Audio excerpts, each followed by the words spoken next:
देखिए, जो मेरा फर्स्ट वीडियो है उसमें मैंने सीटेट जो इम्पोर्टेंट टॉपिक्स हैं उनके बारे में चर्चा की है, ठीक है? और जब मैंने उनके बारे में आपको बताया है, तो मैं ये नहीं कहूँगी कि भई मैं एकदम सही या कुछ भी जो है, लेकिन आप एक बार मेरे कहने से जो दिसंबर और जो जनवरी में जो पेपर हुए हैं, आप एक बार उन पेपर को एनालाइसिस कीजिए और फिर आप खुद एक बार ये काम करके देखना कि आप देख रहे हैं कि किस टॉपिक में से कितने क्वेश्चन्स आ रहे हैं, ठीक है? उसके बाद आप जो निष्कर्ष निकालें और अगर आपको लगे कि हाँ, कुछ बात है, तो आप एक बार वो पूरे वीडियो देखिएगा। मैंने उन वीडियो में वो ही चीज़ें लिखी हैं, हो सकता है समझाने का लेवल मेरा थोड़ा कम हो सकता है क्योंकि देखो, अभी मैंने स्टार्ट ही किया है, ठीक है? और बाकी टीचर्स बहुत अच्छा पढ़ाते हैं, मैं सब टीचर्स का रिस्पेक्ट करती हूँ क्योंकि टीचर्स सब अच्छा पढ़ाते हैं, ठीक है? लेकिन मैंने सिर्फ़ इसी पर्पज़ से कि सीटेट निकालना है, ठीक है? तो एक बार आप सारे वीडियो देखिएगा, मैं खुद बोल रही हूँ कि मैंने जो प्रीवियस ईयर के जो क्वेश्चन्स हैं, उसके आधार पर ही चीज़ें लिखी हैं और उनसे बाहर टॉपिक में से कोई भी चीज़ नहीं जाएगी, ये मेरा वादा है आपके साथ। तो प्लीज़, प्लीज़, प्लीज़ ये आज लास्ट है उस सीरीज़ का मोटिवेशन अभी प्रेरणा, उसके बाद सारे टॉपिक्स अपने लगभग क्लियर हो गए। तो आप एक बार इन वीडियोज़ को एक-एक बार ज़रूर देखिएगा और बाकी फिर आप अपने हिसाब से एक-एक बार पढ़ के उसके बाद एमसीक्यू करो आप। तो एक बार पढ़ना हमारा इसलिए ज़रूरी होता है कि जब तक हम पढ़ेंगे नहीं, मान लो अब सब कहते हैं एक बार क्वेश्चंस निकाल लो, सीटेट तो ईज़िली क्लियर हो जाएगा, लेकिन ऐसा भी नहीं है कि क्वेश्चन भी हम तब निकालेंगे तब किसी चीज़ की टांग पूछ पता होगी हमें। तब किसी चीज़ की टांग पूछ ही नहीं पता है तो हम क्वेश्चन किसका निकालेंगे? यही तो बात होती है ना। तो एक बार हम इन चीज़ों को ससरी तौर पे पढ़ेंगे, फिर हम क्वेश्चन निकालते हैं, तब हमारी चीज़ें थोड़ी समझ में आएँगी। तो ये होता है, ठीक है? तो अब चाहे हम इन टॉपिक्स को कैसे भी पढ़ें, एक बार आप पढ़ के फिर एमसीक्यू निकाल के फिर एक बार वापस जब आप रिवीज़न करोगे ना सरसरी तौर पे, तो आई थिंक मुझे इतना विश्वास है कि आप इन टॉपिक को आराम से समझ जाओगे। और मेरी आपसे हर्टली रिक्वेस्ट है, देखिए मेरे सब्सक्राइबर कोई ज़्यादा नहीं है, 381 ही हैं, जब मैं ये वीडियो बना रही हूँ उस टाइम तो 381 हैं। मैं मुश्किल से 40 लोगों को जानती हूँ, उसके बाद मैं 340 लोगों को नहीं जानती हूँ। तो आप जो भी कोई हैं, जो भी मेरे चैनल पे आए, आपने मुझे इस लायक समझा और आपने मुझे मतलब सब्सक्राइब किया, मेरे लिए बहुत बड़ी बात है। मैं आपको तहे दिल से धन्यवाद देती हूँ। और जितना आप लोग मेरी वीडियो को चलाओगे, जितना आप लोग मेरी वीडियो को देखोगे, शायद मैं उतना अच्छा मोटिवेट हो पाऊँ और मैं उतना अच्छा कंटेंट, मैं फिर बोल रही हूँ कि मेरे समझाने का तरीका थोड़ा अलग हो सकता है, लेकिन मेरा कंटेंट एकदम ओके होगा। मैं जो जहाँ से मैं पढ़ती हूँ, वहाँ से मैं उतारती हूँ, फिर मैं जब मैं खुद पढ़ रही होती हूँ, तब मैं उतारती हूँ, फिर मैं प्रीवियस ईयर के जो क्वेश्चंस देखती हूँ, उनके आधार पे भी मैं क्वेश्चन चीज़ों को उतार रही हूँ, ठीक है? तो ये तो रही कुछ बातें जो मैं मेरी तरफ से आपको बोल रही हूँ। Heartily thank you, thank you, thank you, दिल से तहे दिल से मैं आपको धन्यवाद देना चाहती हूँ। और आप जो भी हैं, प्लीज़ मैं आपको कहूँगी कि आप जब भी मेरा वीडियो देखें तो आप मेरी वीडियो को शेयर ज़रूर करें। आपके एक शेयर से हो सकता है कि मुझे कुछ, मैं मोटिवेट हूँ और मैं उससे विपरीत होकर आपके लिए और अच्छा काम कर सकूँ और मेरी इन्हीं बातों को आगे बढ़ाते हुए मैं, जब आप लोग मेरा कोई वीडियो अच्छा चलता है, अच्छा मैं उसमें कंटेंट कर पाती हूँ, अच्छे लाइक्स होते हैं, तो मैं अगला वीडियो और अच्छा बनाने की कोशिश करती हूँ, ठीक है? क्योंकि मैं मोटिवेट होती हूँ उस टाइम। तो मेरी इस बात को ही आगे चलाते समय मैं यही कहना चाहूँगी कि जब मैं आप लोगों की इतनी सी चीज़ से मोटिवेट होती हूँ, मैं आपके एक सब्सक्राइबर से मोटिवेट होती हूँ, आपके कमेंट से मोटिवेट होती हूँ, यानी कि सारा रोड़ा ही मोटिवेट का है। कहानी सारी मोटिवेट पे स्टार्ट होती है और मोटिवेट पे ख़त्म होती है। इतनी बात कहने के बाद में जब मैं चैप्टर स्टार्ट कर रही हूँ, तो वो चैप्टर है हमारा मोटिवेशन, यानी कि अभिप्रेरणा, ठीक है? समझ गए होंगे मोटिवेट होना क्या होता है? प्रोत्साहन करना, यानी कि आप लोग सब मुझे एक प्रोत्साहन कर रहे होते हो उस टाइम, जिस टाइम आप लोग मेरा वीडियो देख रहे होते हो, लाइक कर रहे होते हो, कमेंट कर रहे होते हो, तो आप चाहे डायरेक्टली चाहे इनडायरेक्टली आप लोग मुझे क्या कर रहे होते हो? मोटिवेट कर रहे होते हो, ठीक है? तो इसके लिए आपका बहुत-बहुत धन्यवाद। मैं फिर रिक्वेस्ट करूँगी कि आप जो भी मेरा वीडियो देखें, आप 2 को शेयर कीजिए, 3 को कीजिए, जितना हो सके शेयर कीजिए। देखिए, हर काम की एक स्टार्टिंग होती है। मेरी भी आज शुरुआत है, तो उसके बाद मैं स्टार्ट करूँगी अभिप्रेरणा। तो अभिप्रेरणा और अपन जैसे अपने इंग्लिश में पढ़े तो ये मोटिवेशन। तो देखो, अगर ना समझ के भी अपन एक बात को बोलें, मोटिवेशन मैंने इसमें जो शब्द उतारे हैं वो मैंने सीधा-सीधा जैसे मैंने मेरे पढ़ने के हिसाब से जो उतार रखे हैं ना, मैंने वैसे उतार रखे हैं। देखो, समझाने के लिए जितना मुझे याद आएगा, जितना मुझसे समझेगा मैं उतना समझाने का कोशिश करूँगी। लेकिन फिर भी मैं एक बात कहूँगी कि देखो, इसको चाहे मैं आधे घंटे का कर दूँ, चाहे 1 घंटे का कर दूँ, इसमें इतनी कोई ख़ास बात है नहीं। हाँ, ख़ास बात ये है कि मोटिवेशन अपने आप में बहुत ज़रूरी है, लेकिन मतलब इसके जो क्वेश्चन है वो कंसेप्चुअल बेस पे होंगे, उदाहरण के रूप में ज़्यादा क्वेश्चन होंगे। डायरेक्ट क्वेश्चन कम पूछा जाता है, और डायरेक्ट क्वेश्चन कहीं से पूछा जाता है तो वो मैं बिल्कुल आपके साथ चर्चा करूंगी। ठीक है।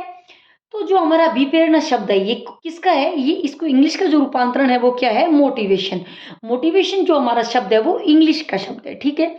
अब ये मोटिवेशन जो शब्द है वो किस चीज से बना है, तो वो बना है हमारे मोटम से। मोटम शब्द कौन सी भाषा का है, तो लैटिन भाषा का है। मैं फिर बोल रही हूँ, मैंने इंपॉर्टेंट चीज लिखी है इसलिए मैं कह रही हूँ ये चीज इंपॉर्टेंट है, क्योंकि ऐसा हर कई बार पूछा जाता है कि मोटिवेशन जो शब्द है वो किस भाषा से लिया गया है, किस शब्द से बना हुआ है। जैसे अपन पर्सनैलिटी वाला जो चैप्टर पढ़ते हैं उसमें पढ़ते हैं पर्सोना से लिया हुआ है, पढ़ते हैं ना। तो वही बात सेम है, इसमें कोई किंतु परंतु वाली बात नहीं है। इसको याद करना है तो याद करना है। Motivation मोटम, motivation मोटम। मोटम को कैसे रखोगे, क्या भाई मोटिवेशन होना मोटी बात है। जब तक मोटिवेशन नहीं होगा तब तक हम कुछ नहीं कर पाएंगे। याद होगी, मोटिवेशन कैसी बात है, मोटम बात है भाई। भाई देखो, मोटिवेशन होना बड़ी बात है, मतलब मोटी बात है। ठीक है, तो मोटम। तो अपन कह सकते हैं, मान लो अपन किसी से मिले, मैंने कहा ले, ले मोटम। ठीक है, तो ऐसे याद रख लो कि मोटम लैटिन भाषा का शब्द है। किसका है, लैटिन मोटिम भाषा का शब्द है। मोटिवेशन अपने आप में इंग्लिश का है और अभिप्रेरणा हिंदी का है। ठीक है, जिसका अर्थ है मोशंस यानी कि गति। देखो, वैसे तो कभी पूछा नहीं जाता है ये, लेकिन फिर भी मैं आपको बता देती हूँ कि हो सकता है कि दिन खराब होते हैं ना, तो कुछ भी पूछ लिया जाता है। तो इतना ही बात रखेंगे, जिसका अर्थ होता है मोशंस यानी कि गति।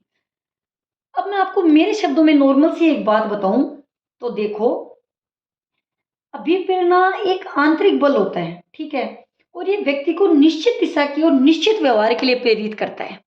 ठीक है, हम इसको किसी भी टाइप से समझ सकते हैं। समझ गए, सीधी भाषा में कहे तो अंग्रेजी जो शब्द है वो हमारा मोटिवेशन इंग्लिश का शब्द है, और इसकी उत्पत्ति जो मोटम है वो लैटिन भाषा के शब्द से हुई है। ठीक है, जिसका अर्थ है टू मूव यानी कि गति करना यानी कि मोशन। ठीक है, अब बात करें कि अभिप्रेरणा कैसा बल है, तो अभिप्रेरणा एक आंतरिक बल है। कैसा बल है, आंतरिक बल। अब आप कहोगे आंतरिक बल क्यों है, कि मेरी बात सुनो। आंतरिक बल ऐसे है कि एक टीचर होता है, वो क्लास में एक सेम चीज 5 बच्चों को पढ़ा रहा है। ठीक है, लेकिन कुछ बच्चों के 10 में से 10 नंबर आ रहे हैं, कुछ के 10 में से, एक के 10 में से 2 आ रहे हैं। कहीं ना कहीं ना तो वो बच्चे उस चीज को सीख रहे हैं, कहीं ना कहीं ना ही उसमें सीखने की इच्छा है। जैसे हमारे थॉर्नडाइक साहब कहते हैं कि रुचि का सिद्धांत, यानी कि उन बच्चों में क्या नहीं है, रुचि नहीं है। टीचर्स उनको स्टोरी सुना रहे हैं, मोटिवेट कर रहे हैं, लेकिन वो बच्चे मोटिवेट होकर पढ़ रहे हैं, लेकिन वो बाकी के बच्चे नहीं पढ़ रहे, नहीं पढ़ रहे। इसलिए एक इंटरनल चीज है, मतलब बाहर से टीचर तो मार तो सब बच्चों को सकता है, मार तो सब बच्चों को सकता है, लेकिन क्या वो अंदर, समझ गए होंगे। अगर मैं आपको ये कहूं कि आप मोटिवेशन कूट कूट के भर दो अंदर, क्या भरा जाएगा, नहीं, कभी नहीं भरा जाएगा। मैं कह सकती हूँ, मैं समझा सकती हूँ, लेकिन मैं आपके अंदर कूट कूट के भर नहीं सकती। लेकिन हाँ, मैं इतना जरूर कर सकती हूँ, मेरी क्लास में 5 बच्चे तो मैं उन 5 को थप्पड़ जरूर मार सकती हूँ, मार सकती हूँ ना। तो ये होता है मोटिवेशन। मोटिवेशन एक आंतरिक बल है। कैसा बल है, एक आंतरिक बल है। अगर अपन इसकी बात करें, अब इसकी जो है परिभाषाएं, तो देखिए इसकी जो कुछ परिभाषाएं हैं वो इंपॉर्टेंट है, उनको हम करेंगे ट्रिक के साथ याद। ठीक है, तो अभिप्रेरणा का अधिगम में अभिप्रेरणा को बहुत मतलब महत्वपूर्ण माना गया है कि भाई बिना अभिप्रेरणा के अधिगम नहीं हो सकता। अधिगम मतलब लर्निंग प्रोसेस। ठीक है, ऐसी चीजें जिनको हम हमारे मतलब स्थायी रूप से जीवन में उपयोग में लेते हैं, अनुभवों से सीखी हुई चीजें होती हैं। ठीक है, क्यों कहा गया है इसको, तो अगर क्वेश्चन सीधा भी आ जाए कि अधिगम का हृदय किसको कहा गया है, तो वो कौन है, हमारे अभिप्रेरणा। अधिगम का स्वर्ण पथ कौन है, हमारी अभिप्रेरणा। हृदय कौन है, अभिप्रेरणा। स्वर्ण पथ कौन है, अभिप्रेरणा। मुख्य चालक कौन है, अभिप्रेरणा। सुनहरी सड़क कौन है, अभिप्रेरणा। ठीक है, तो ये सब हमारी अभिप्रेरणा है। ठीक है, अगर इसके बाद अपन बात करें इनकी परिभाषाओं की। ठीक है, तो परिभाषाओं को अपन, परिभाषा इसमें इंपॉर्टेंट है और परिभाषा आई हुई है, हमेशा आई हुई है। पिछली ईयर्स के आप पेपर उठा के देखिएगा, उनमें जो परिभाषा वो आई हुई है। तो गुड, प्रेरणा कार्य को आरंभ करने, जारी रखने और नियमित रखने की प्रक्रिया है। यानी कि इसको कैसे याद रखेंगे? हम ऐसे याद करते हैं कि जब भी कोई बच्चा होता है, वो किसी कार्य को स्टार्ट करता है, तो हम कैसे कहते हैं, अरे वेरी गुड। फिर वो उस कार्य को मतलब जारी रखता है, मान लो एक दिन पढ़ा, फिर अगले दिन भी वो बहुत अच्छे नंबर लेके आया, फिर वो डेली अच्छे-अच्छे नंबर, तो उसको हम उस बच्चे को लिखेंगे, अरे वेरी गुड, ये तो बहुत अच्छी बात है। तो गुड से क्या रखो, कैसे याद रखोगे? प्रेरणा कार्य को आरंभ करना, जारी रखना, नियमित करना, गुड, अरे वेरी गुड, ये तो बहुत अच्छा काम है। स्किनर, ठीक है? अभिप्रेरणा सीखने का सर्वोत्तम राजमार्ग है। एक बात बताओ, नर नर कहाँ भागते हैं? राजमार्ग पर। जब अपने कोई मैराथन दौड़ वोड़ होती है, तो जो हमारे नर होते हैं वो कहाँ भागते हैं? राजमार्ग पर। कहाँ भागते हैं? राजमार्ग पर। मैकडूगल, अभिप्रेरणा वे शारीरिक और वैज्ञानिक दशाएं हैं जो किसी कार्य को करने के लिए प्रेरित करती हैं। अब मैकडूगल से याद कर लो मैकडोनल्ड। अब मैकडी की बर्गर कितनी अच्छी होती है ना, तो वो हमें क्या करती है? अभिप्रेरित करती है कि हम जल्दी से जाएं और उसको खाएं, जल्दी से जाएं और उसको खाएं।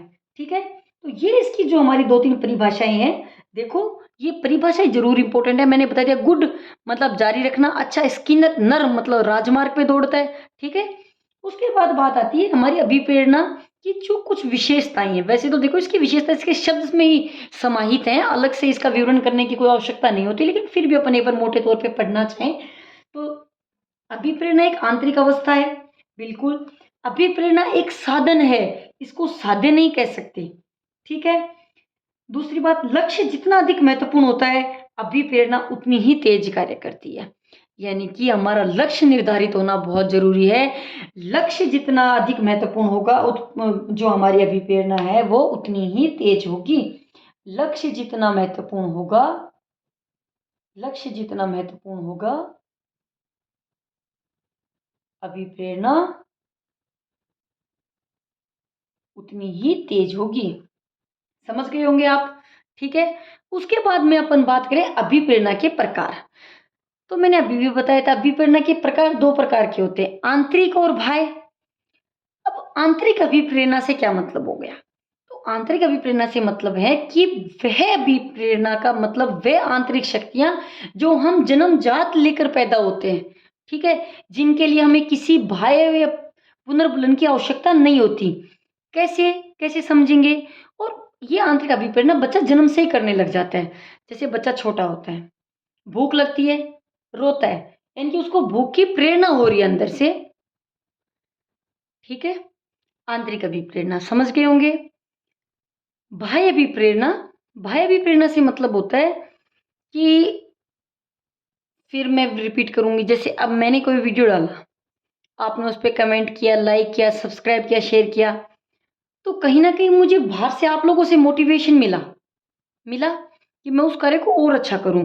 तो दंड, पुरस्कार और परिपक्वता, ये हमारे कौन से अभिप्रेरणा है?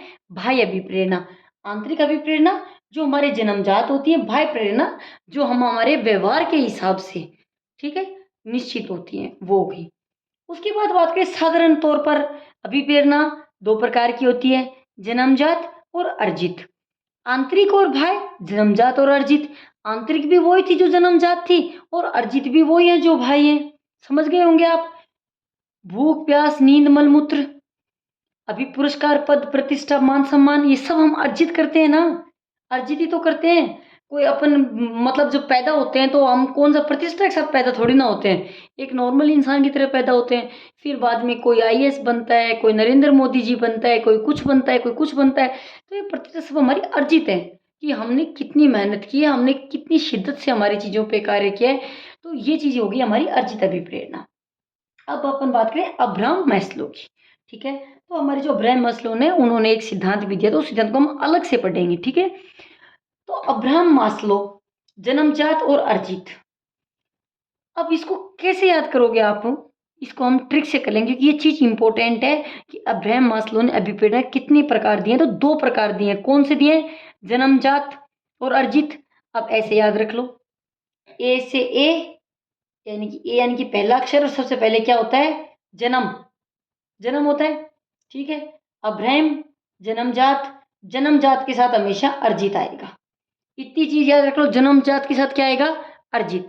अब्राहम मास्लो, यानी कि जन्मजात अर्जित। उसके बाद आया हमारा थॉमसन। थॉमसन से याद कर लो थर्मस।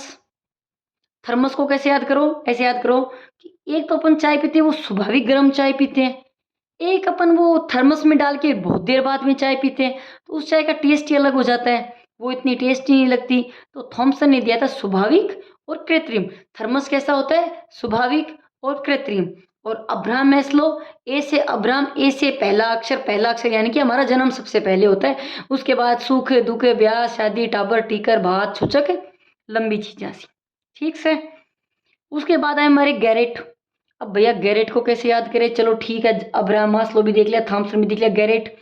अब गैरेट से मेरी बात सुनो कि आपने एक मतलब ऐसे गिरगिट, तो कोई भी आदमी जब अपने साथ मतलब कुछ गलत करे था आप इनका भाई तो गिरगिट की तरह रंग बदल गयो, समझ गया।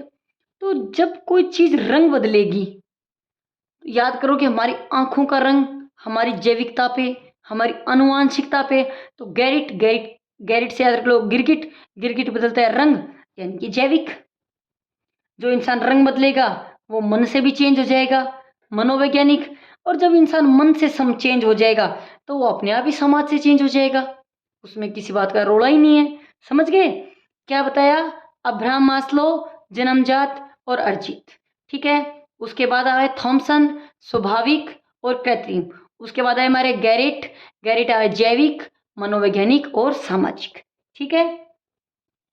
ये थी हमारी अभिप्रेरणा के सिद्धांत और प्रकार, ठीक है।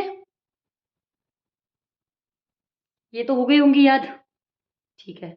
अब हम इनको थोड़ा सा विस्तार से पढ़ते हैं ताकि हमें चीजें समझने में दिक्कत ना हो। बात करें हमारे जन्मजात की, तो जन्मजात अपन ने पहले भी पढ़ा था, भूख प्यास नींद मलमूत्र ऐसी आवश्यकताएं जो हम जन्म से ही लेके पैदा होते हैं उनको कहते हैं हम जन्मजात। उसके बाद आई हमारी अर्जित की, तो जो हमारी प्रतिष्ठा सम्मान रुचि उपलब्धि हमारी सामाजिकता जो हमारा व्यवहार होता है ये सब क्या होते हैं, हमारा अर्जित किया हुआ। उसके बाद आया थर्मस हमारा, थर्मस में स्वाभाविक यानी कि जो चाय पीता है, जो चाय लवर है उसको तो देखो आराम से पता चलता है कि स्वाभाविक जो चाय बनती है वो कैसी होती है, कृत्रिम चाय कैसी होती है। स्वाभाविक अभिप्रेरक वे अभिप्रेरक होते हैं जो व्यक्ति में स्वाभाविक रूप से पाए जाते हैं, जैसे खेलना, सुख प्राप्त करना। कोई इंसान ऐसा होता है जो दुख प्राप्त करना चाहेगा, कोई नहीं होता, ठीक है। उसके बाद एक कृत्रिम, तो कृत्रिम ये वे अभिकारक होते हैं जो व्यक्ति में कार्य करने की गति को बढ़ा देते हैं। कृत्रिम चीजें समझ गए आप, कि जैसे मान लो कोई भी पेशेंट है उसका हार्ट काम नहीं कर रहा होता है तो उसके कृत्रिम हार्ट पेश मेकर लगाया जाता है, लगाया जाता है, वो हट का ही काम करता है। तो कृत्रिम चीजें मतलब जो चीजें स्वाभाविक नहीं है हम लोग कृत्रिम रूप से काम में ले, जैसे आप समझ गए होंगे। मतलब अगर देसी भाषा में आप कहा तो भाई जो मतलब पहला जब लेडीज बेचारी गाँव में प्रेग्नेंट होती तो क्या वांगन कैल्शियम की गोली को नहीं होती ना होती, तो वह क्या करती भाई जब मटका फोड़ के खा लिया, वह ऐसी चीजें खाया करती, मुल्तानी मिट्टी खा ली, तो वे चीज़ क्या थी एकदम स्वाभाविक थी। अब उन चीज़ों को रूपांतरण रूप आ गए अपने कन कृत्रिम, मतलब चीज़ें आज भी कैल्शियम से डिपेंड से, पहले भी कैल्शियम हो अब भी कैल्शियम है, लेकिन पहले जो कैल्शियम था वो देसी चीज़ों पे डिपेंड तो, लेकिन अब जो कैल्शियम खाई जा रही है वो टैबलेट का उन पे मतलब एक टैबलेट दी जा रही है कैल्शियम की, समझ गया ना। वही बात है, उनका बाद में बात करें आप गैरिट की। अब आ गए हमारे गिरगिट साहब। गिरगिट का मैंने आपको बता ही दिया कि जब इंसान गिरगिट की तरह रंग बदलता है तो सीधी सी बात है रंग जैविक होता है, मनोविज्ञान की उसका मन भी चेंज हो जाता है और सामाजिक तौर पे भी अपना व्यवहार चेंज कर लेता है। तो जैविक को हम किससे रिलेट करेंगे, तो गैरिट ने जैविक जो विप्रयोग बताए उनमें उसने संवेगों को रखा है, ठीक है। जैविक जो चीजें उसमें किसको रखा है, संवेग को, बिल्कुल इंपॉर्टेंट है, आप याद कर लीजिएगा किसको रखा है, संवेगों को रखा है। तो संवेग जैसे आश्चर्य क्रोध भय, ठीक है। और अपन बात करें मनोवैज्ञानिक की, तो इसमें उसने मूल प्रवृत्तियों को रखा है, बिल्कुल अब मूल प्रवृत्ति अपनी किसने दी है, मैकडूगल ने कितनी दी है, 14 दी है, ठीक है। उनको भी एक बार अपन सरसरी तौर पे पढ़ लेंगे, ठीक है।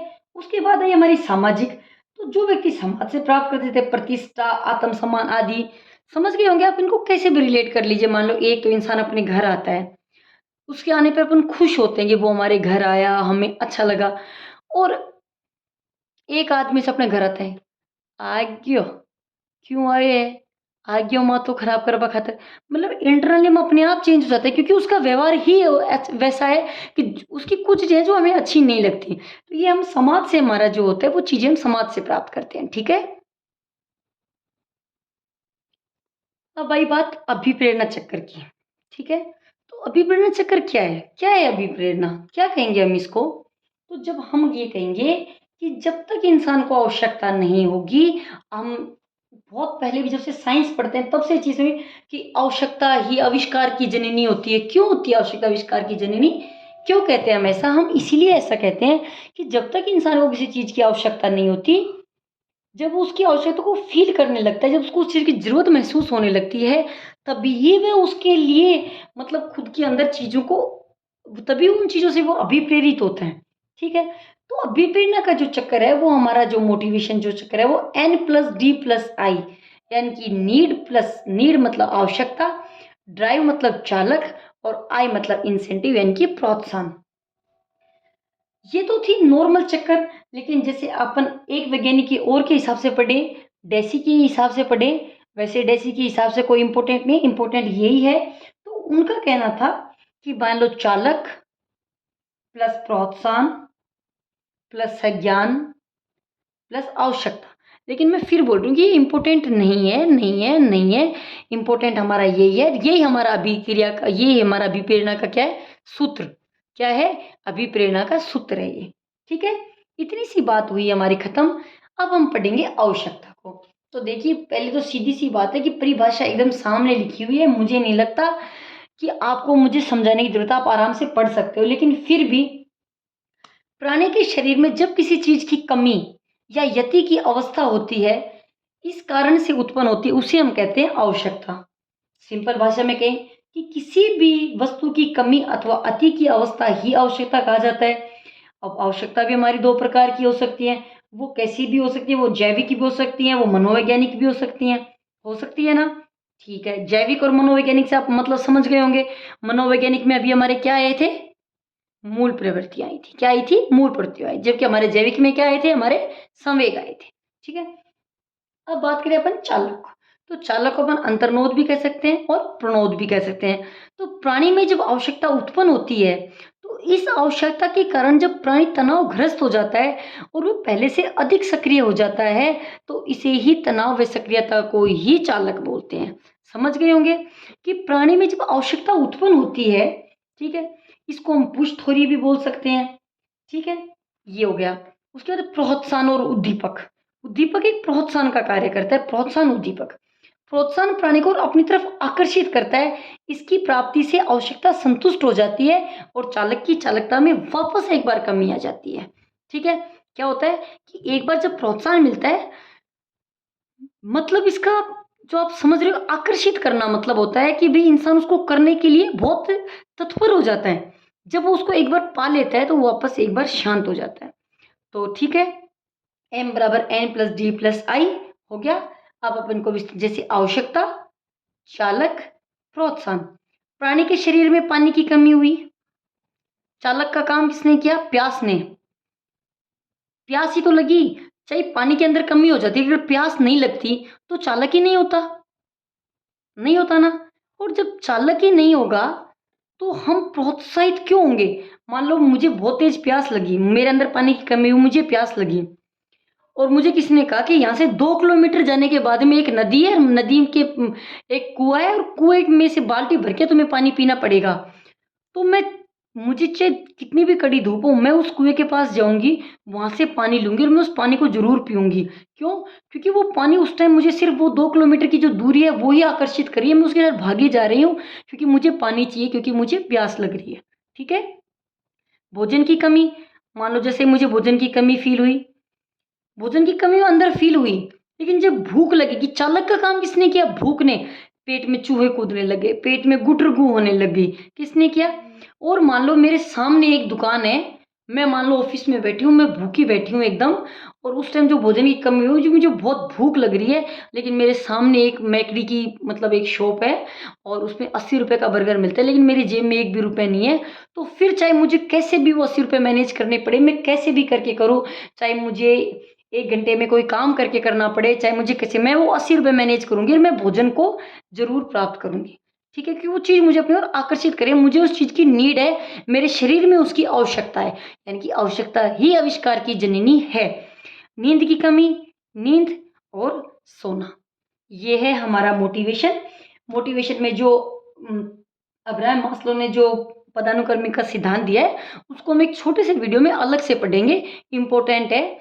और सीटेट की बात नहीं कर रही मैं, वो हर टेट में इम्पोर्टेंट है, ठीक है? उससे सीधा क्वेश्चन भी आ जाता है और वैसे क्वेश्चन भी आ जाते हैं उससे, तो उसको हम एक अलग से छोटा सा वीडियो ट्रिक के साथ पढ़ेंगे। और उम्मीद करती हूँ और आशा करती हूँ कि आपको ये वीडियो ज़रूर पसंद आया होगा, ज़रूर समझ में आया होगा। आप एक बार ज़रूर इस वीडियो को सुन के ही जाइएगा, क्योंकि इसमें मैंने कुछ चीज़ें ट्रिक से बताई हैं और कुछ चीज़ें मैंने मेरे हिसाब से समझाने की कोशिश की है। ओके, धन्यवाद। आज की क्लास यहीं पे समाप्त करते हैं।